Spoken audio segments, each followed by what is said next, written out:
normal, no known um, pathologies that can lead to infertility. Same with the husband. The normal fecundability is 20%, or the possibility of the woman getting pregnant is 20%. So actually, that's relatively low already. And the normal fecundability decreases as the age increases, starting at age 35.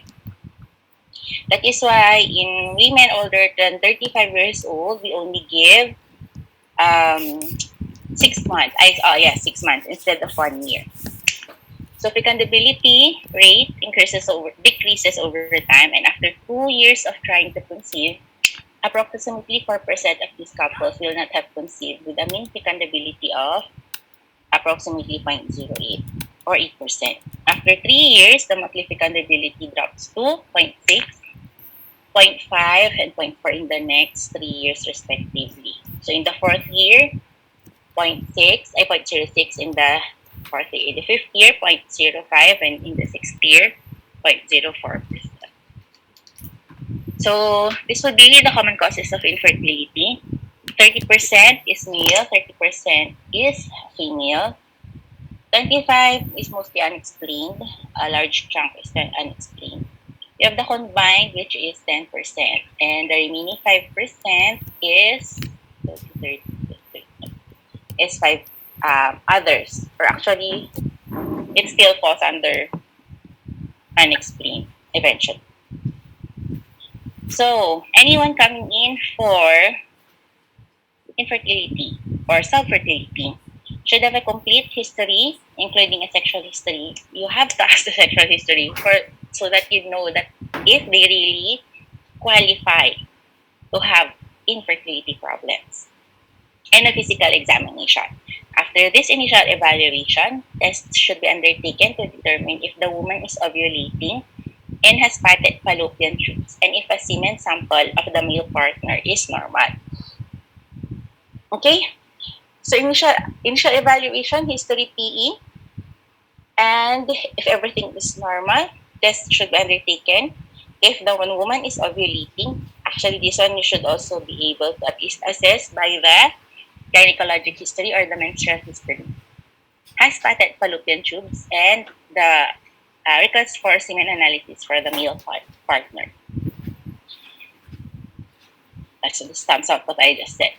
So first up is to document if the patient is ovulating, if the female partner or the female patient is ovulating.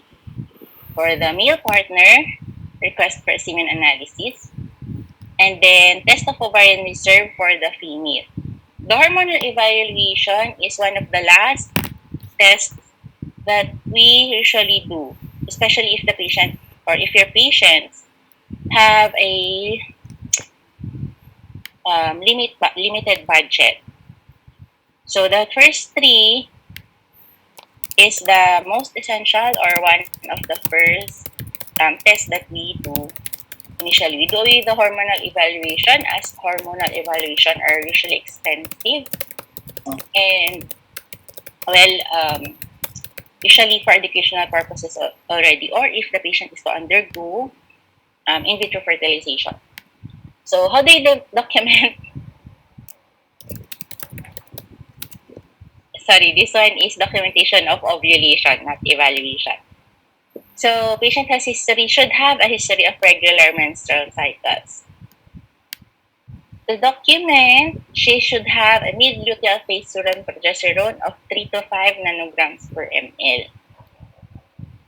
If you are to request for blood tests, so this one you will request for serum progesterone. But by history, you will already know if she follows the regular monthly cycle, then it's a probability. Again, take note, it's a probability that she is ovulating. But remember, your menstrual cycle, especially in patients with dark brown spotting, have a questionable regular menstruation. Meaning, the dark brown spots are usually indicative of and ovulatory cycles. So you should be able to take note or catch that up in the menstrual history. The daily basal body temperature. So the body temperature taken shortly after awakening and only after at least 6 hours of sleep and prior to ambulating is the one that you should be taken, the temperature that you should be taken. This one is very actually troublesome, so we already do away with that. The LH kit, it's a pregnancy test kit wherein you document or you estimate the days that the woman is fertile, and then you ask her to measure or to do this test in 5 consecutive days. So if the LH kit turns out positive, then that's the time that you know that she is that she will ovulate. Remember your LH. The LH kit is a measure of the LH surge, so it only becomes positive during the time of the LH surge. And we all know that the LH surge happens 12 to 24 hours prior to ovulation. Endometrial biopsy, I place a question mark there because although endometrial biopsy will help you see that the patient has ovulated by seeing the conversion of a proliferative to secretory phase,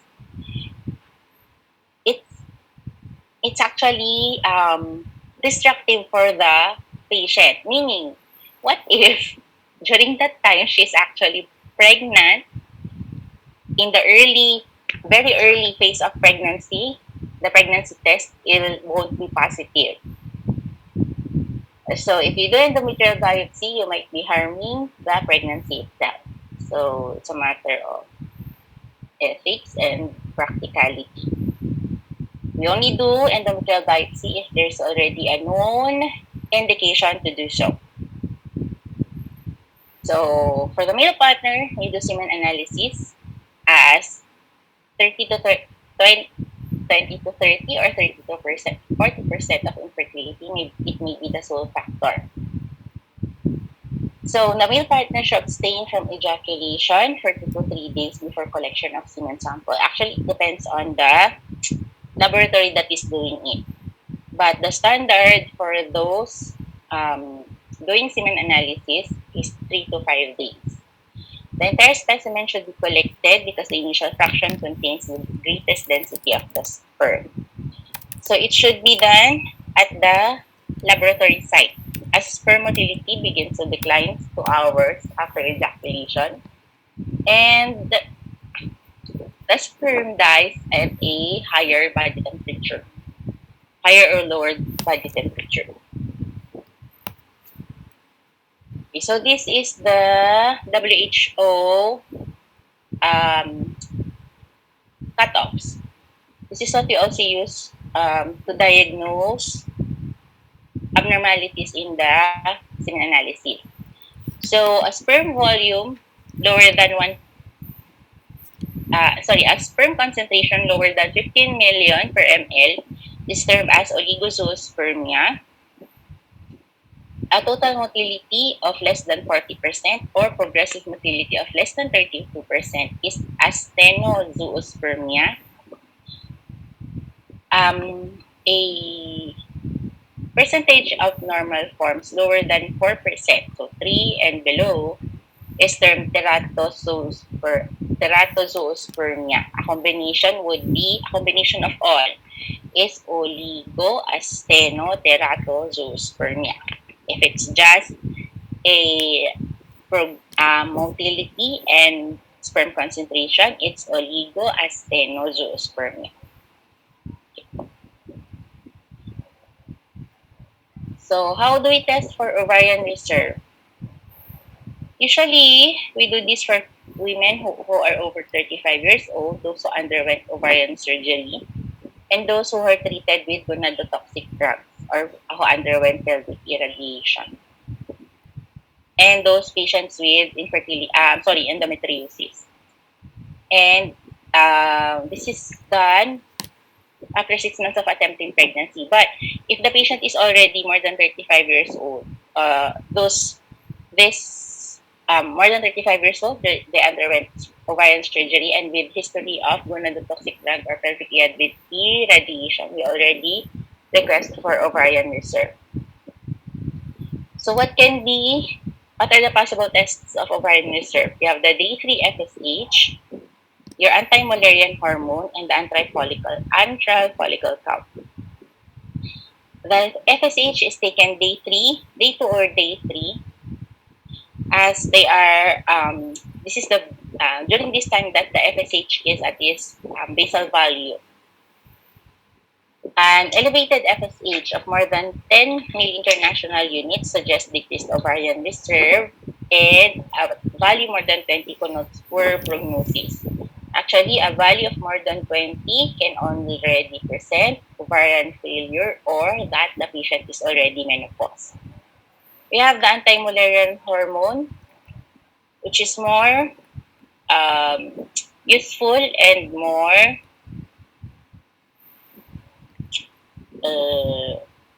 actually, this is the one used already as a standard test for ovarian reserve compared to your FSH.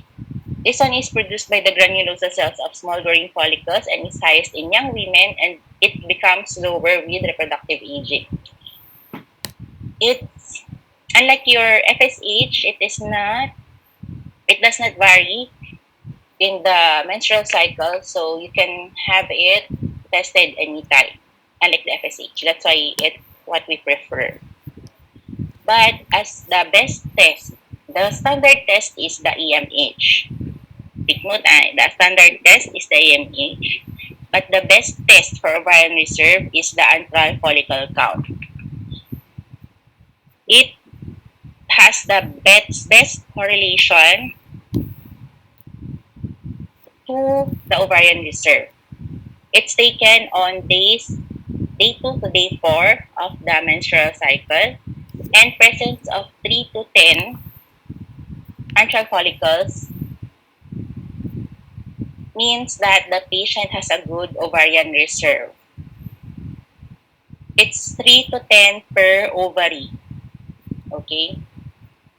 So if one ovary shows you 5 antral follicles, then the patient has a good test of ovarian reserve.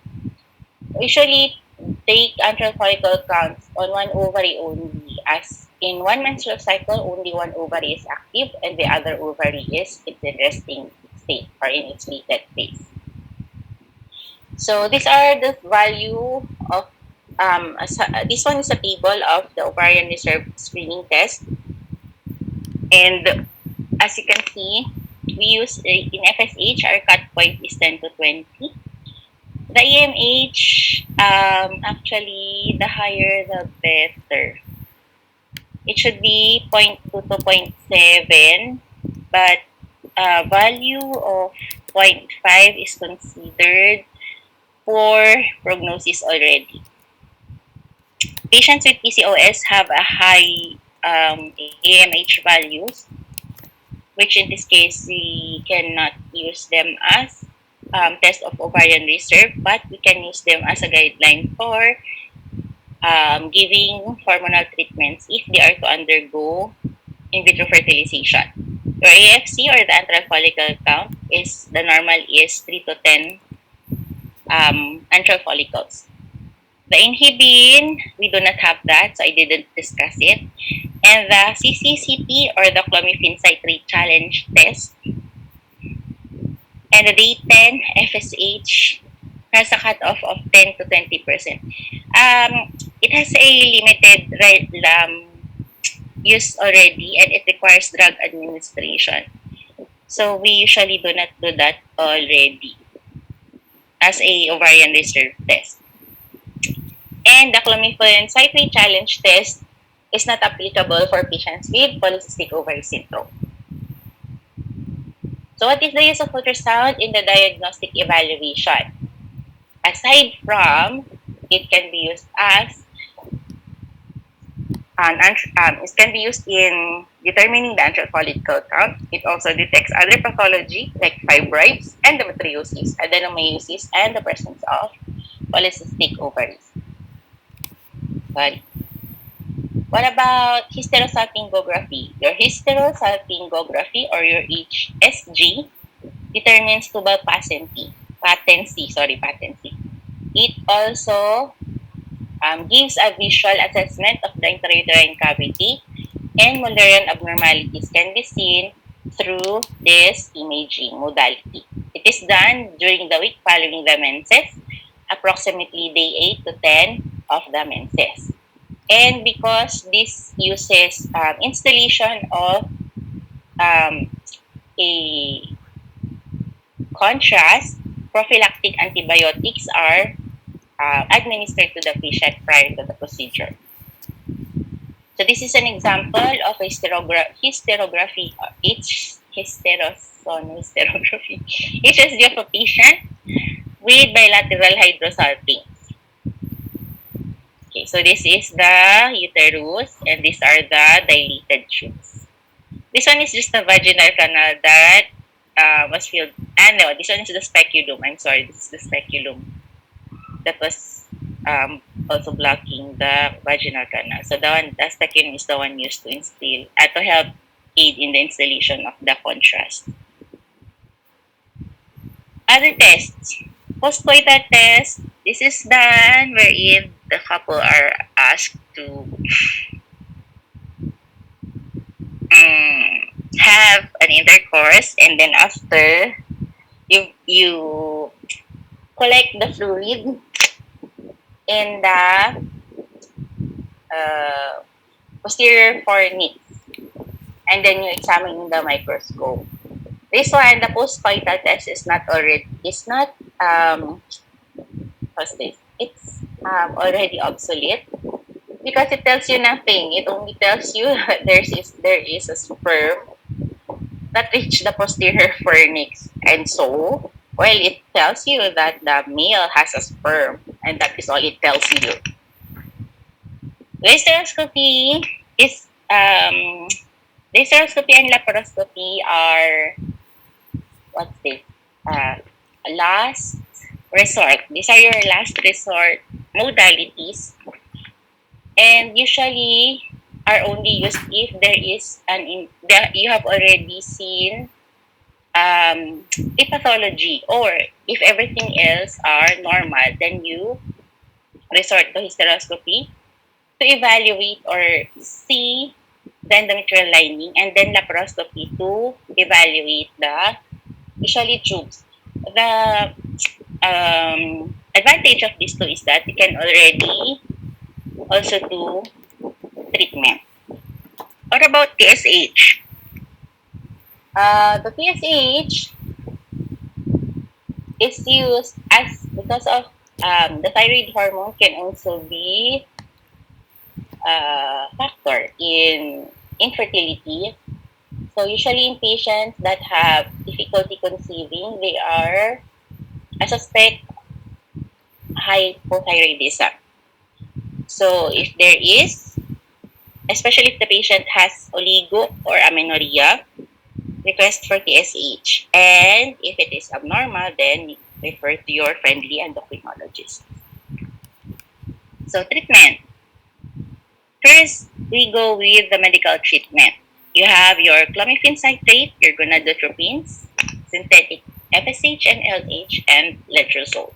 So we go over. The clomiphene citrate is the usual first-line pharmacologic agent.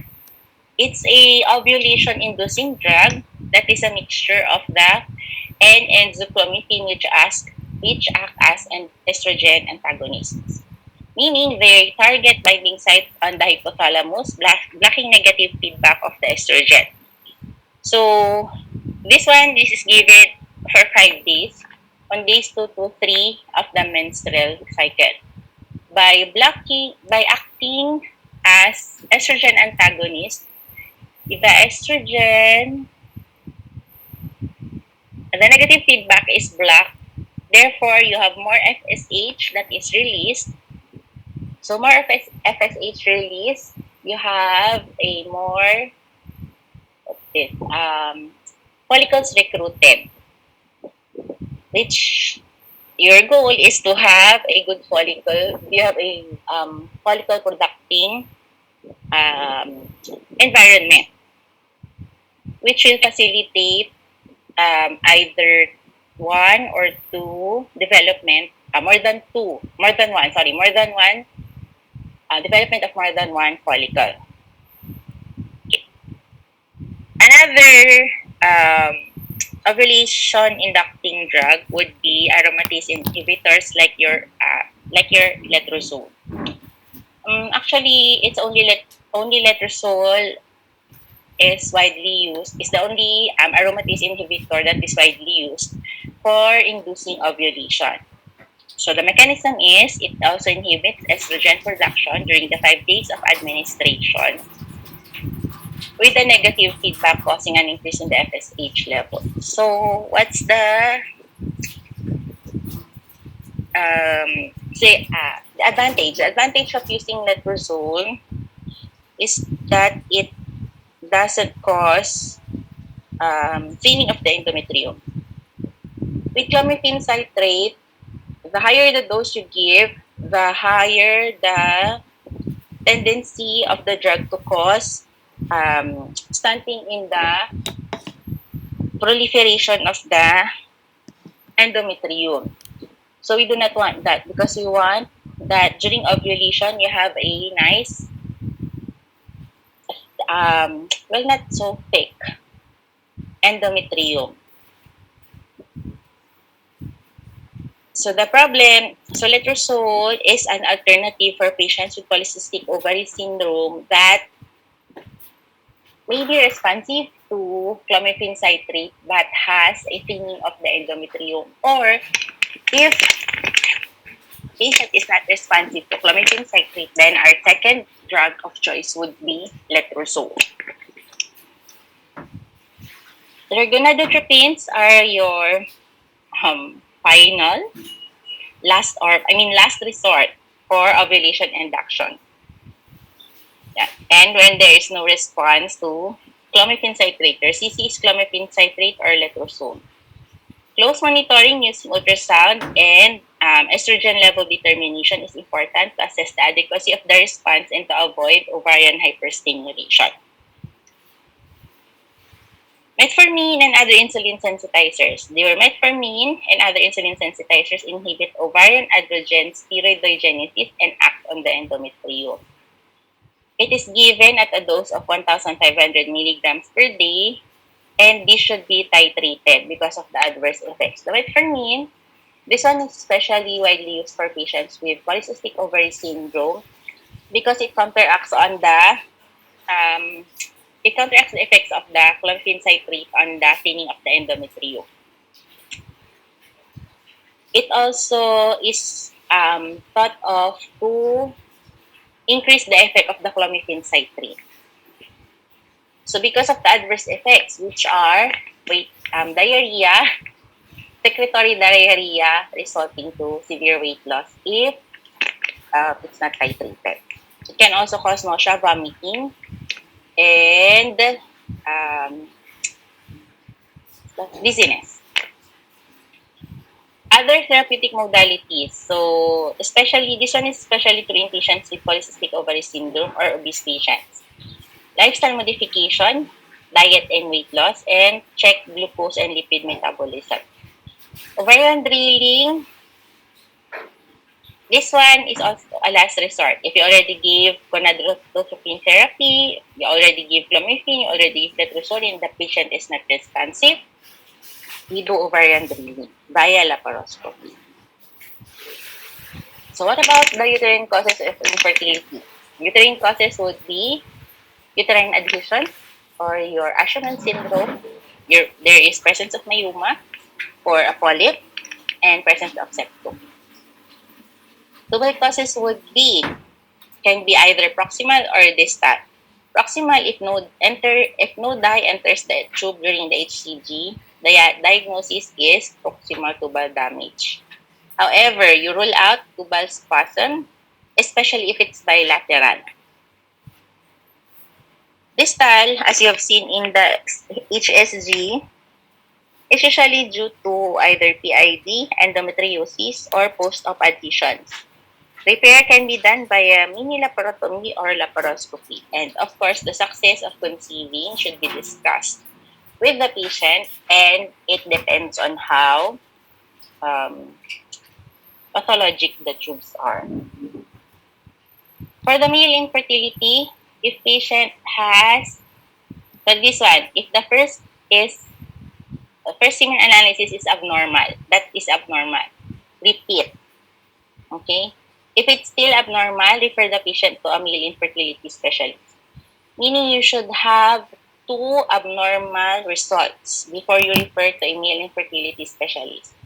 Because usually, since sperm are temperatures, this is sensitive.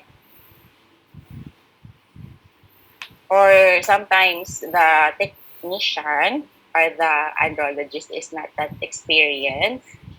So you have to request for another one. If you have 2 abnormal semen analysis, then refer the patient to male infertility specialist. In male patients with severe oligosteatoteratospermia, meaning the patient has all of those abnormalities, offer IVF, ICS, meaning it's an in vitro fertilization with intracytoplasmic sperm injection, ICSI. That is ICSI. So that is the end of my slide for infertility. Before I go to endometriosis, any questions?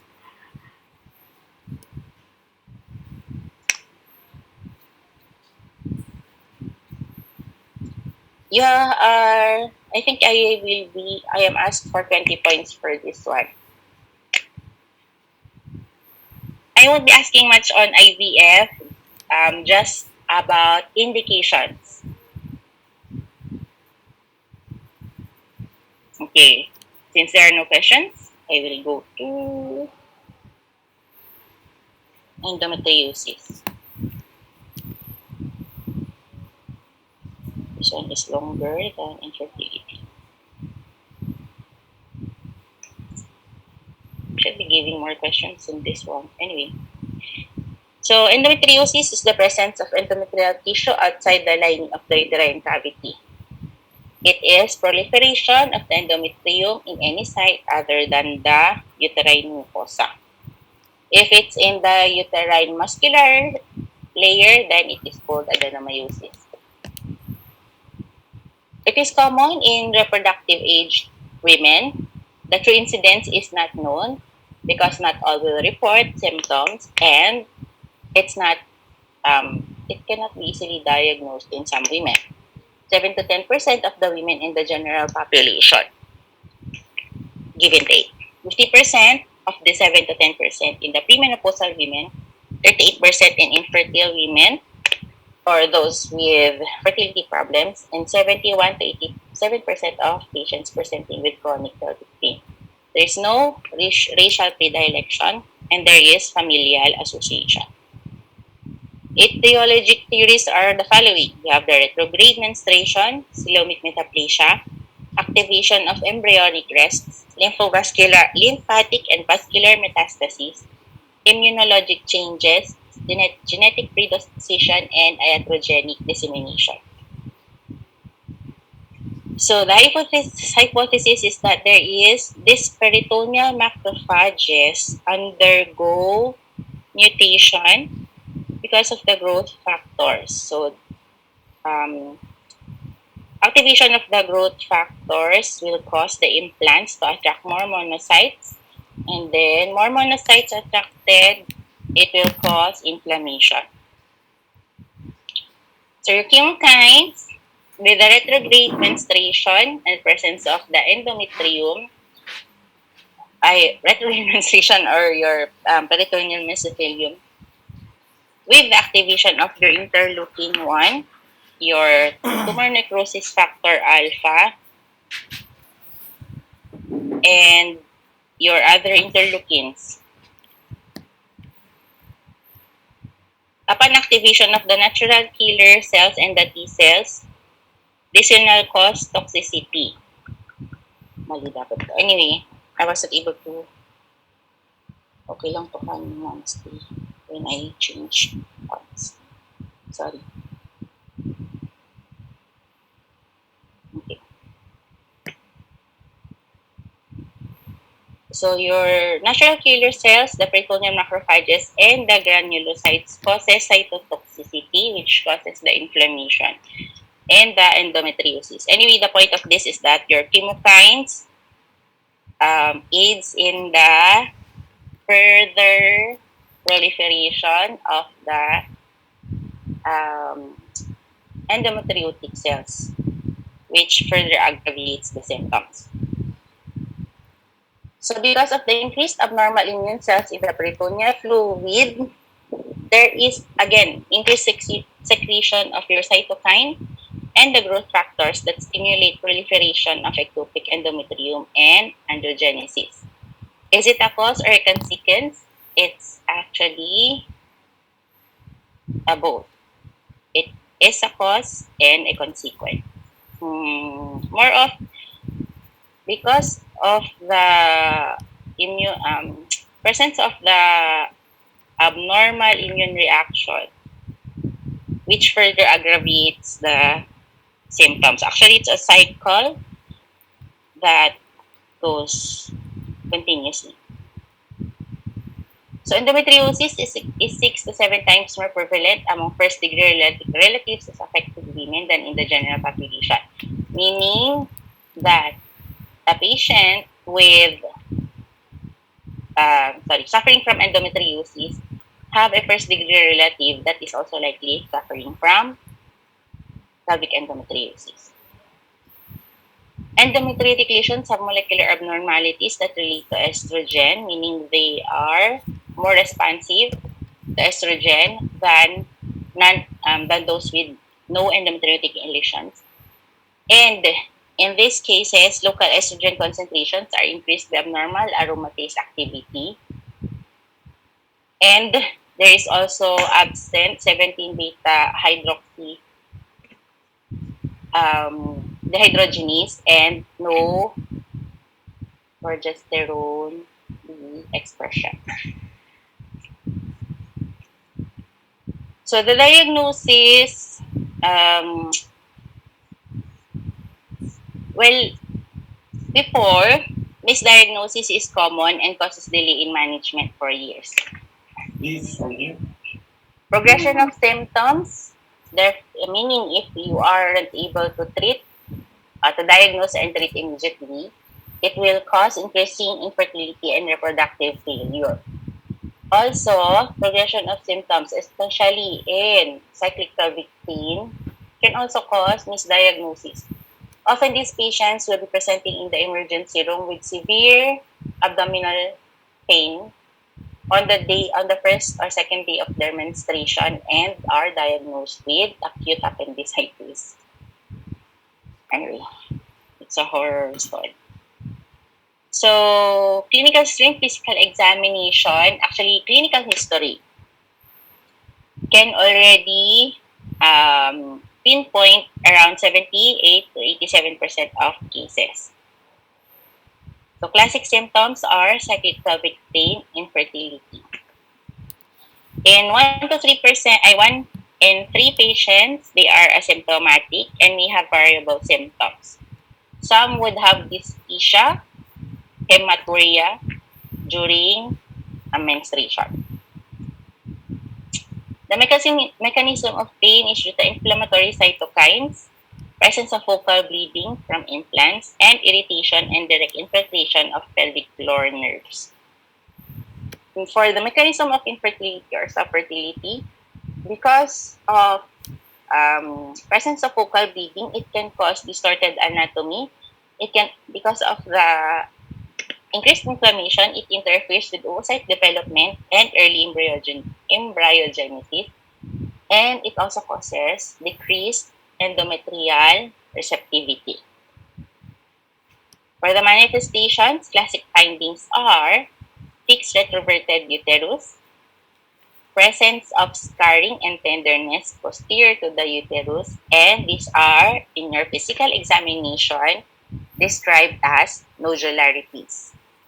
They have enlarged fixed ovaries, especially in patients with endometriotic cyst.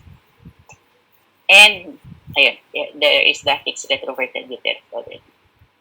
So most common site of diseases, most common would be the pelvic, your cul-de-sac, and the organ most commonly affected are your ovaries. Other extrapelvic would be umbilicus. There is one case already that is not post-surgical. Patient has umbilical endometriosis and she hasn't had given birth and no operation start. As for the scars are through direct migration because of the surgery. Lungs and the pleura occurs due to lymphovascular migration. Okay. There are reports that of endometriosis in the brain and it manifested as seizures during menses. I only saw one case and that's just in a journal. Anyway, common site of distribution, 50% of cases are ovaries. The others are pelvic peritoneum, ligaments of the uterus, sigmoid colon, appendix, pelvic lymph nodes, cervix, vagina, and fallopian tube. Usually the vagina is after giving birth. So it's a benign disease, but it's locally invasive and can disseminate widespread. It can disseminate through the pleura, the lungs, the brain, and umbilicus. And it can proliferate in the pelvic lymph nodes. It can be a minimal disease, meaning the extent is up to only in the ovary, but it can cause severe pain. Patient can have a large endometrioma, but the patient may not feel anything. The cyclic hormones cause growth, but continuous hormone stimulation will reverse the growth pattern. Diagnosis, the gold standard is direct visualization via laparoscopy confirmed by histologic examination. Laparoscopy is not inexpensive in our country, so it's usually not done just for diagnosis. In other countries, diagnosis based on laparoscopic visualization of endometriotic implants alone is unreliable. That is why we still do biopsy. Overall positive predictive value is 43 to 45%. Histologic criteria. All three should be able to see these three. And for it to be called endometrium, actually, I think it's not just 2/3. It should be all three. Ectopic endometrial glands, ectopic endometrial stroma, and hemosiderin-laden macrophages. Histologic criteria should have all of this. Sorry. So, this one is a I think this is from the fallopian tube. This would be your endometrial glands. This is the endometrial stroma. And this one are if you do a higher view magnification, this one, and then this one, this will show you hemosiderin-laden macrophages. So this is a gross picture of a severe pelvic endometriosis. The ovaries are enlarged and are hemorrhagic. So serum CA125 is a cell surface antigen from endometrial tissue.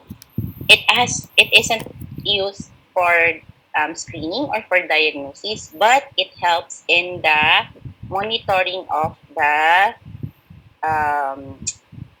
progression of the disease or response of the patient to medical treatment. And serum CA125 can be as high as 200 and it's still a benign disease entity.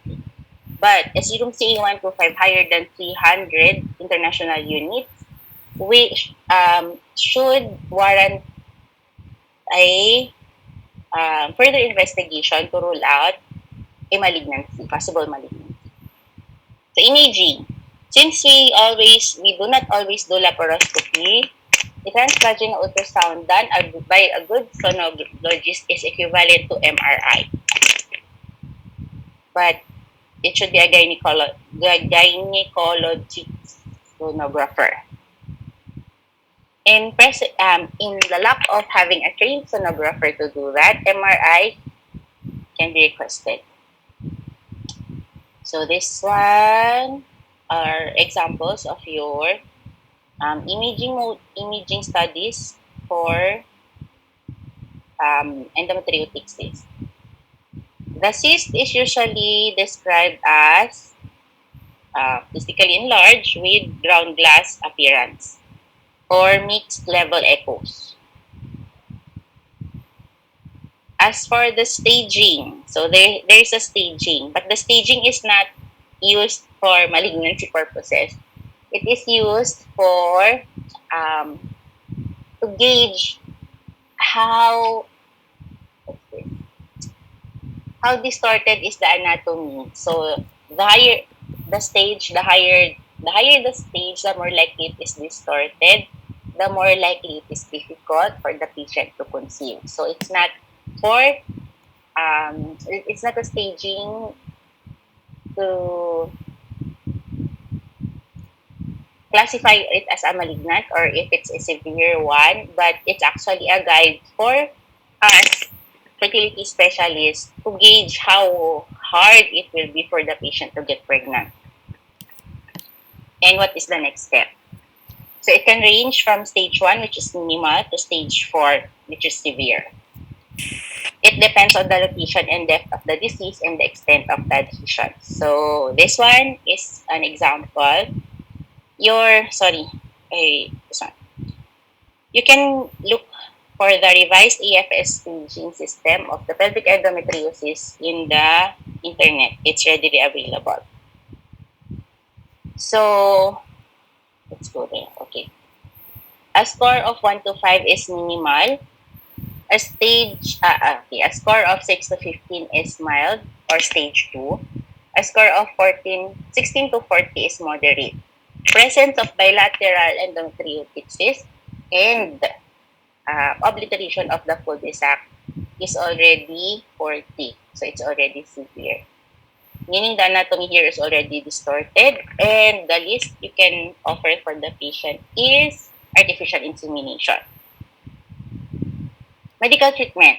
So with the traditional basis of retrograde menstruation therapy of Samsung, your objective is to reduce or eliminate cyclical bleeding to decrease peritoneal implantation. So we do this. Another objective is to suppress growth and activity of lesions. Okay. So that's the point. You eliminate the cyclic bleeding. So danazole is the first. It's an old medical treatment that causes inhibition of endometriosis. It's androgenic and low estrogen. It's a derivative of 17-alpha ethylene testosterone. It inhibits the mid-cycle LH surge, thus causing chronic anovulation, hence no menstruation. However, is it here? The daily dose is 600 to 800 milligrams. It causes substantial androgenic and hypoestrogenic effects. Not only do the patients experience hot flashes, it also causes development of secondary male sexual characteristics. So the patients have developed Adam's apple and a lower voice. And this is particularly bothersome because it's irreversible. Other side effects are weight gain, fluid retention, fatigue, decreased breast size, acne, oily skin, hirsutism. Hirsutism is also irreversible for these patients. Emotional lability, muscle cramps, and increased total cholesterol and LDL. So this one, we already do not use this. So next would be your progestational agents or your progestins. your Medoxyprogesterone Acetate. This one is the oral form of your depot, the injectable form, your depot Medoxyprogesterone Acetate. Yes, it is available. It induces endometrial attenuation. High doses would inhibit ovulation and cause amenorrhea, and it suppresses expression of endometrial matrix metalloproteinases, which are essential in further aggravating endometriosis. So you inhibit this metalloproteinases. Sorry. Forward. Okay, so your MPA is given at dose of 20 to 100 milligrams per RM per day. Or if you give it intramuscularly, it's given 150 milligrams every 3 months. But this one is not it's not as effective if given in every 3 months. The patient will still menstruate, hence it will still cause aggravation of endometriosis. Next is norepinephrine acetate, is given 5 to 20 milligrams per day. Next would be your megestrol acetate in the dosage of 40 milligrams per day. Megestrol acetate has a preparation of 40 milligrams per capsule, so it's only taken once a day. Your MPA, the preparation of this is 10 milligrams per day. So you ask the patient to take it twice a day to 10 times a day. Or the best of the progestational agents is your levonorgestrel containing IUD with its brand popularly known as Mirena. So this one releases a constant dose of progestin in the pelvic area. So it's also localized. That's why the effect is localized. That is why it's also the most preferred progestational agent. Side effects again include weight gain, fluid retention, breast tenderness, episodic breakthrough bleeding, depression, decreases HDL. But it doesn't have the development of secondary male sexual characteristics as these are progestational agents. Your OCPs or your oral contraceptive pills can be either monophasic, meaning these are your monophasic pills are your regular pills that are in fixed combination. It induces amenorrhea and decidalization. It causes a high estrogen, high progesterone environment that will cause a reverse in the pathology. And your high estrogen and high progesterone environment will enhance endometrial cell apoptosis. Your next would be your GnRH analogs or gonadotropin-releasing hormone analogs. There can be either stimulators or inhibitors of the pituitary gonadotropin secretion, which causes reversible medical gonadectomy. Both agonists or antagonists can be used, and the effect is to cause medical menopause. It binds to receptors on pituitary gonadotropes for an extended interval. It generates an initial response if not given properly or if not given in a timed manner, followed by downregulation of receptors and subsequent desensitization. Compared to your progestin agents, the potency is 15 to 200 times. The mechanism of action is that it induces a hypogonadal state that deprives estrogen support and induction of amenorrhea. So it makes the pituitary think that it has already released LH and FSH. Therefore, it will not release LH and FSH. So the menstrual cycle is stopped or inhibited. The whole menstrual cycle is inhibited. These are the locally available, these are the GnRH agonists that are available. Your leuprolide, your buserelin, your nafarelin, goserelin, histrelin, and triptorelin. Your nasal forms are your buserelin and the nafarelin. The rest are either subcutaneous or intramuscular. Side effects. It causes medical menopause, so expect the patient will complain of hot flashes, vaginal atrophy, decreased libido. It may cause depression at some point. Irritability, again, as part of the medical menopause thing, depression and irritability are known side effects as well. Fatigue, headache, but the headache is mild. Changes in skin texture, so menopause, kulubot ang balat. And bone mineral depletion. So the one that needs attention here is bone mineral depletion. So when you start the patient with GnRH agonist or antagonist, you start also calcium supplementation. When you say add back, so you can either give danazole, OCPs, progestational agents, and GnRH agonists. Your GnRH agonist and an add-back is a combination of estrogen-progesterone add-back treatment. It's a low dose. It can either be in the form of conjugated equine estrogen, your MPA, or the methyl Medoxyprogesterone Acetate, progesterone alone, or your tibolone, which is a SERM or selective estrogen receptor modulator. Bisphosphonates, your tibolone is a SERM. So when you say add back, you add any of this. Why? Because in this case, either the patient is complaining of a flare or severe effects of the severe side effects. So by giving an add back therapy, it decreases the side effects, especially bone demineralization. So this would be a recommended strategy for the management. So if the recent physical examination is consistent with endometriosis, offer oral contraceptives when NSAIDs. If there's improvement, continue therapy.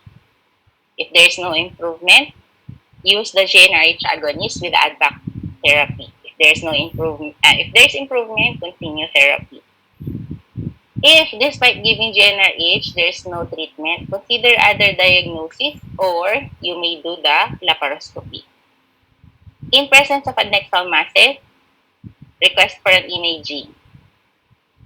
If on imaging, it's more likely pointing out to a pelvic endometriosis, then suggest either surgery or hormonal observation or hormonal suppression or observation, depending on the size of the adnexal masses.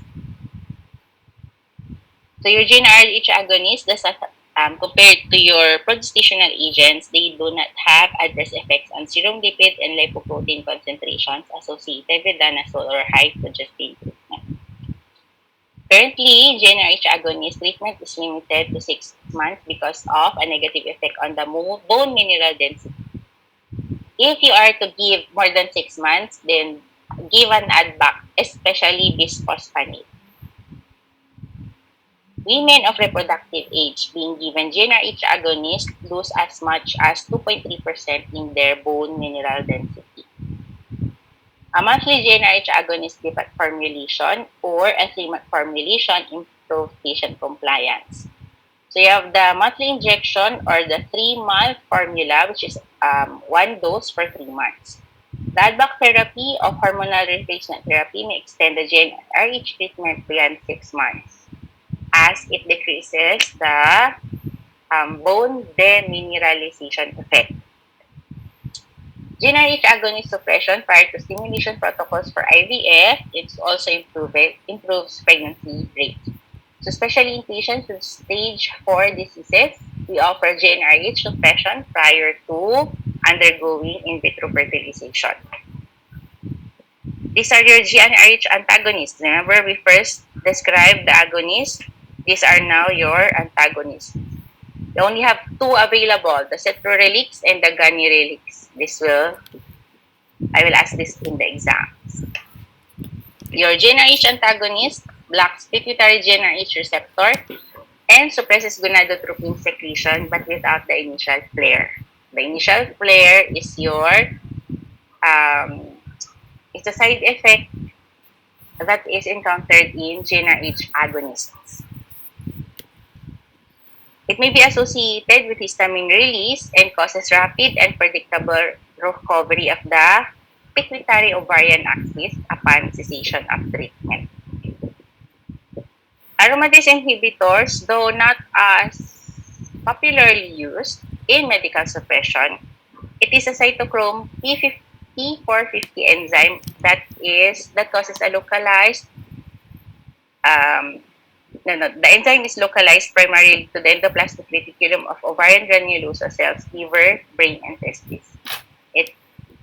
The primary action of aromatase is that it converts androgen to estrogen.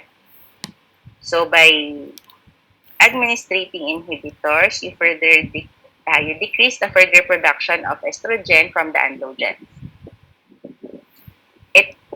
There. So this one is blocked. So it suppresses ovarian and peripheral estrogen production. So you block estrogen biosynthesis by interfering with the aromatase enzyme, which is the last step in the biosynthesis. There. That's just the mechanism. So there. You have your first generation, second generation, and third generation. What I only read that they use is this third generation type 1 agents. Your XMST. Your nastrosol and the letrozole, not so. And the letrozole is used for ovulation induction drugs. Your type 1 inhibitors are steroidal inhibitors which interact with the substrate binding sites of the enzyme. These are derivatives of androstenedione that act as false substrate, which causes irreversible inhibition. Your type 2 interact with the moiety of the cytochrome, which causes irreversible. So the type 1 is irreversible, the type 2 is reversible. Estrogen blockade is dependent upon continued presence of the drug. So removal will cause continuation of the normal menstrual cycle. Their first generation aromatase inhibitors are testolactone and aminoglutamide. They lack specificity, so it causes more side effects like lethargy, rashes, nausea, and fever. The second generation are more potent but had poor pharmacokinetics when given orally. The third generation has increased potency, increased specificity, and better tolerability. It reduces endogenous estrogen without discernible effects on other hormonal classes. But just like your GnRH, GnRH agonists and antagonists, adverse effects include asthenia, hot flashes, headache, and back pain. Letrozole is rapidly and completely absorbed from the gastrointestinal tract, but although it has these qualities, we do not use it for treatment of endometriosis, but we do use it for ovulation induction in patients with pelvic endometriosis desiring pregnancy. I won't ask much on the structure. Okay, we already said that. So, I want to also ask about this. Surgery. Next. We do surgery for these three objectives. One is to restore normal anatomic relationships in the hope of increasing chances for fertility, to destroy or excise visible diseases as much as possible. This is where we fulgurate or cauterize implant, and to prevent recurrence or delay recurrence. The treatment of choice for those with moderate to severe anatomically distorting diseases who desire or preserve fertility would be surgery. and is an effective medical treatment for addressing pain. So, laparotomy versus laparoscopy. In laparotomy, you can do extensive enterolysis or bowel resection, which actually can be done also in laparoscopy in the hands of a very good surgeon. In laparoscopy, you have better visualization, less tissue trauma. We are actually after the less tissue trauma and desiccation. Smaller incision for faster recovery and lesser potential for post-op adhesion. Your pre-sacral neonectomy and laparoscopic uterosacral nerve ablation for central pelvic endometriosis and dysmenorrhea associated with pelvic endometriosis. In the early 2000, this one is a what famous intervention because patients have reported improvement in the pain. However, as the study progressed, they found out that there is no compelling evidence of advantage and is associated with operative and post-operative complications, meaning the risk still outweighed the benefit. So this should be done in careful patient selection and counseling. And nowadays, no one would like to do this because despite the invasiveness of the procedure, patient would feel the pelvic pain after surgery. So the purpose of the surgery is to ablate or excise all implants whenever possible. Cystectomy or fenestration with ablation of internal cyst wall for endometriomas. Better long-term results for women with endometriomas and deeply infiltrating diseases. And with surgery, there's improvement in fertility for severe cases and perhaps for mild moderate cases, especially in those with distorted anatomy, and especially those affecting the tubes. But in surgery, you have to be very careful because as much as possible, we would like to only do surgery in patients with pelvic endometriosis only once. So in counseling, if the patient is to undergo surgery, you have to tell them that they should have a good follow-up, as in 50% of patients, endometriosis or the endometriotic implants can recur after 1 to 2 years in 50% of patients. So this is the end of the slides. Any questions?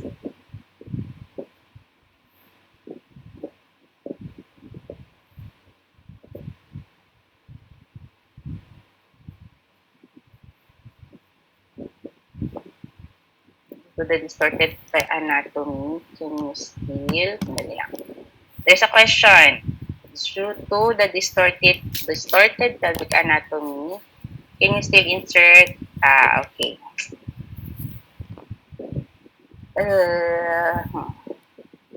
Usually, the distortion in the pelvic anatomy is not in the does not affect the uterus per se, the endometrial cavity. What is affected is usually the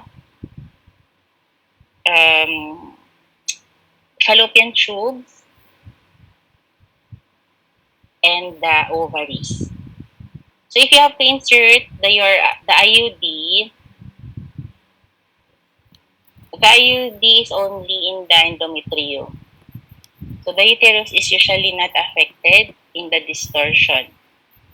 But it's in a retroverted position, that's the only problem that you will encounter.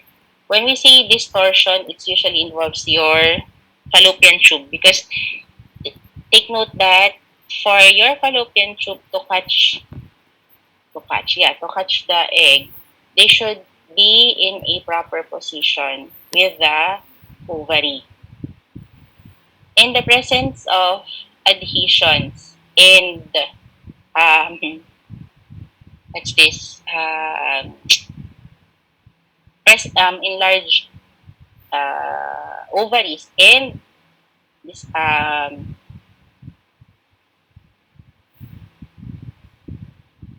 the cul-de-sac are obliterated. The normal motility of the fallopian tube that attracts the egg from the ovary is gone, which causes the infertility. So the only problem that you'll encounter is the retroverted uterus, which is overcome by stretching or pulling on the posterior furnace. Any more questions?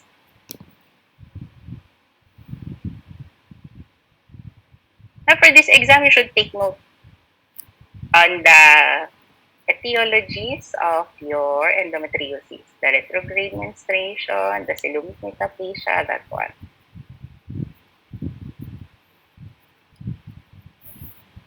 Meron pa ba? I think there's no more. Can someone take note of the attendance?